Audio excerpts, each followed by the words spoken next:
आज ही का 4 महीना की बच्ची है, आपा कहवा का आर्थिक मदद कौन चाहिए। तीसरे दिन जार आपा बेटिया ने कोई जार भी का घर का कौन बतलावे। आज बात हकीकत की करनी पड़ती। 17 दिन आप राजनीति करता रहे। 302 को मुकदमो दर्ज उसी तो जांच भी उसी पर आर्थिक मदद है न जीवन में। वो बाप गियो शाम का 500 रुपया कमार वो घर घुसतो जना को घर चालतो।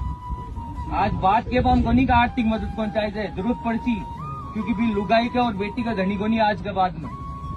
बात अपन नैतिकता की भी करनी पड़ी, मानवता की भी करनी पड़ी। और अब कोई दोस्त है ना तो लाख लाख रुपया बुलाओ बाहर मान जाऊं कि कोई नहीं जरूरत कोनी आर्थिक मदद की। पटलाई कर बात कोनी हुए, बात भी परिवार ने अपन आर्थिक मदद भी करवानी पड़ी। आज आप धनी भर बैठे हैं पर काल कोई धनी को नहीं, ना तो भी बच्ची को धनी है और ना भी लुगाई को धनी है। तो बाप है जो तो भी कम उम्र को है, क्योंकि बाप की व्यवस्था कहीं है, सबने ध्यान दे।